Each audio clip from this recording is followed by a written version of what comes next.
Ushbu joyda ko'rib turibsizlar, mana kichkinagina fontancha bo'lgan, hozir ishlamayapti, lekin o'sha davrda bu ishlagan, albatta, fontandan favvoradan suv oqib turgan va e'tibor bersanglar, mana shu yerga kelib Sulton Sulaymon dam olgan, ya'ni hordiq chiqargan, butun dengizga qaragan, mehmonlarni qabul qilgan, o'ziga yaqin insonlarni, farzandlarini bu yerda o'ynab yurishlarini tomosha qilgan.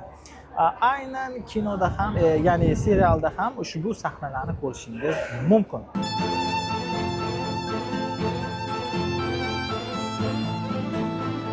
Bekorga menimcha bu yerni tanlamagan Sulton Sulaymon ham, chunki haqiqatan bu yerdan turib butun bir Istanbulni vyusini, dengizni, shaharni ko'rish va haqiqatan dam olish mumkin.